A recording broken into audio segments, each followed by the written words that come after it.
Hi everybody, I thought I'd do a little piece about what will happen when a Labour government is in power, which is obviously going to happen without question.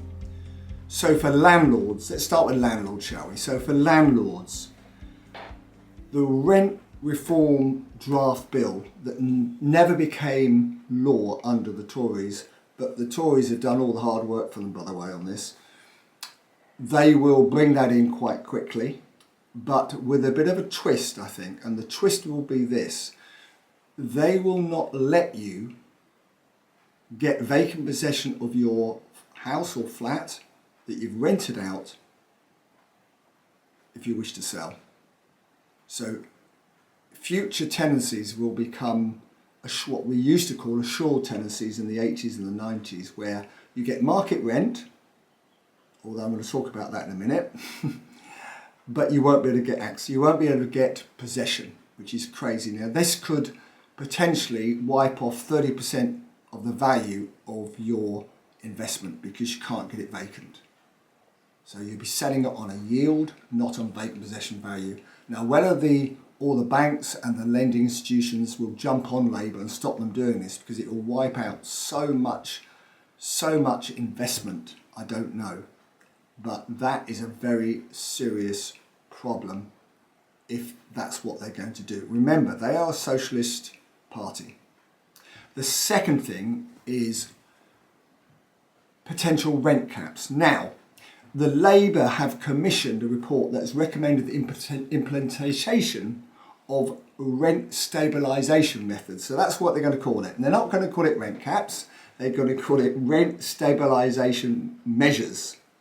Unbelievable, isn't it, really? But it's the same damn thing. So they're going to bring in some sort of rent caps. They clearly haven't learned from what's happened in Ireland, where they reversed the rent caps because it was such a disaster. They certainly haven't learned from Scotland, where they've brought in temporary rent caps, and that hasn't worked because all that's happened, as the properties become vacant, the rents, the landlords whack them up 20% because they can only whack them up 3% during the within 12 months. And even those Labour idiots in Wales decided not to bring in rent caps when they discussed it last year, and they've decided not to do so. But I think the rent stabilisation measures will come in. The other issue landlords are going to have is that you won't be able to sweat your assets like you are now. So some people, want to move into more lucrative rental agreements for holiday lets, serviced accommodation, short-term lets. That's going to be stopped under a Labour government. You won't be able to do that. And if you can do it, there'll be some sort of licence or planning permission required, I think. So that's another major problem.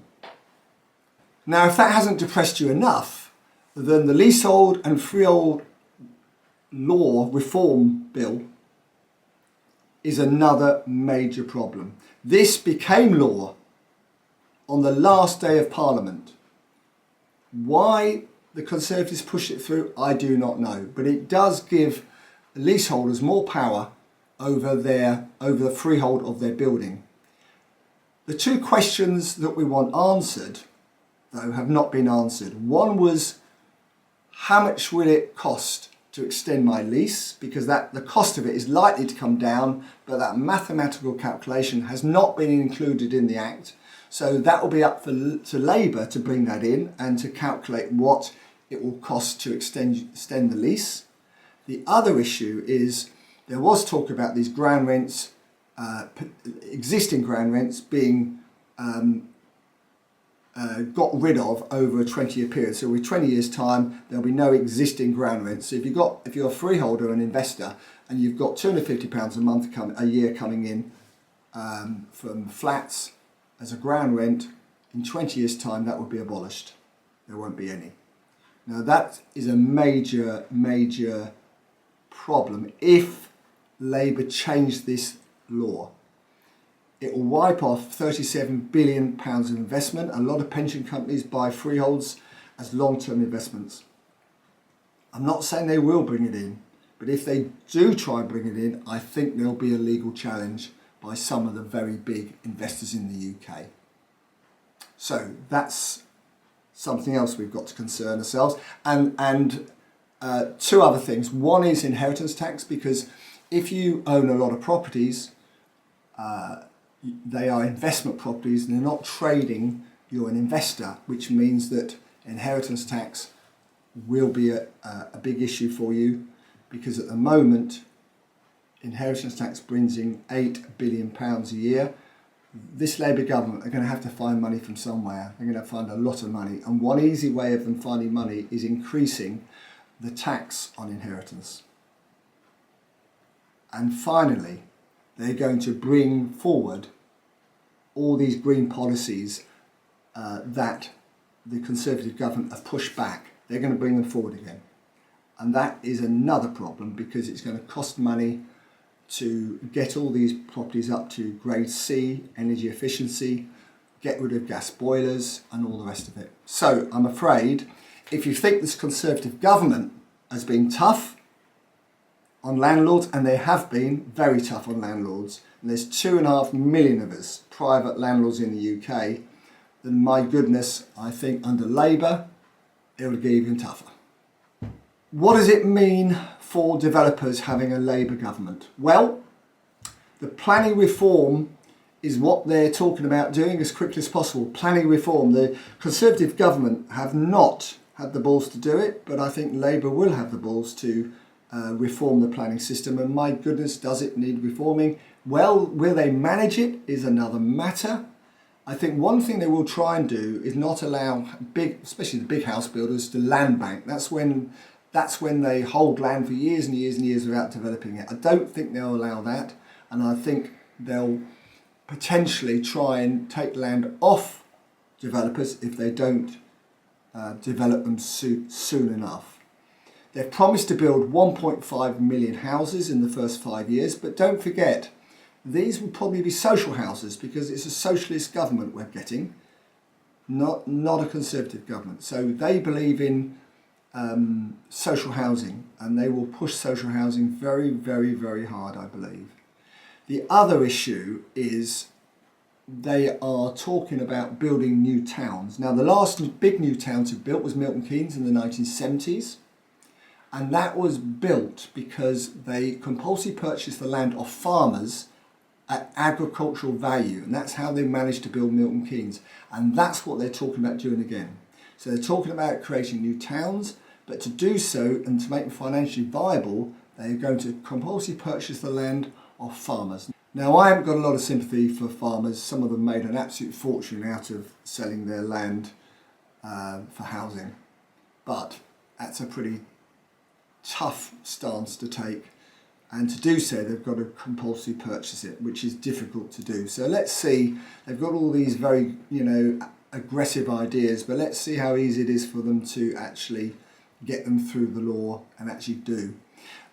One of the good bits of good news they're talking about is a mortgage guarantee scheme for first-time buyers, which is, and it's not as good as Help to Buy probably, which is what the Conservatives were bringing in again, but it's 5% deposits, so that's probably quite a good thing.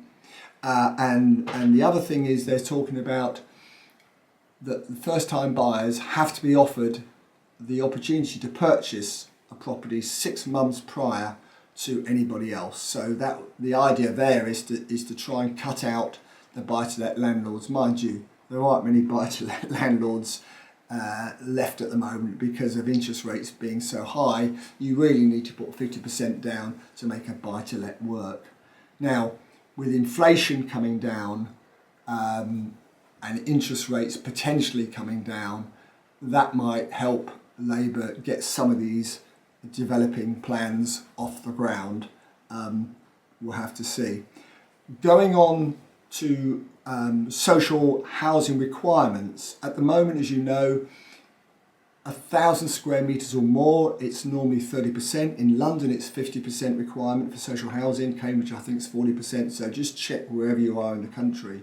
But under the Labour government, they've already said that there'll be no negotiation on social housing requirement. At the moment, if you can prove you're not making 20%, you can actually negotiate. They're saying there'll be no negotiations on this whatsoever. So that tells me they're going to try and increase the amount of social housing in every development. When they're last in power, they tried to make it 1 in 3 houses, and it got pushed back. But 1 in 3 houses was going to be for social. It was going to have to be a social house, and I think that's what they'll try and do. They will increase the amount of social housing that you have to provide on a site. That will reduce the price you can afford to pay for the land, which they couldn't care anything about. Permissive development, well, they won't like the name because it's conservative policy, so they'll change the name of permissive development, God knows what to, and I think they'll keep it, but they will probably include, once again, social housing. You know, the great thing about PD at the moment is because there's no social housing, no SIL, no community infrastructure levy, but I think going forward with Labour there probably will be. I think they'll see that as too easy for developers to make money out of. Brownfield developments, they're talking about coming up with a new planning passport which fast tracks approval on brownfield developments. Now, what we must remember, none of these national house builders want to touch brownfield land because of the contamination, asbestos, archaeological digs potentially on them because if they're in town centres where they've been previously used for another use. So it relies on the entrepreneur developer like myself and others to buy these sites without planning, clear the sites and then sell them on to the bigger developers, which is something I do quite often. The problem, it all sounds very great. It's simple that, oh yes, we're going to grant you planning permission, but that is a major challenge. And I think if they really want serious about brownfield sites, then they need to provide grants to clean the sites up so they can then be delivered to house builders who will then build houses. And they'll let you build high density on these, of course, because they're town centre sites, or city centre sites. A bit of good news, they might increase some grants available, mightn't they? Because they like spending a bit of money, the Labour government do. So there could be potentially more grants available for different types of housing, but the grants will probably only be available if you're going to rent them out long term, I would have thought, for, again, social tenants. So there you have it. Interesting, exciting times for both landlords and developers. We'll have to see what happens. For the moment, I would be cautious and keep your head down, work hard, and see what's going to happen in the next few months. Good luck.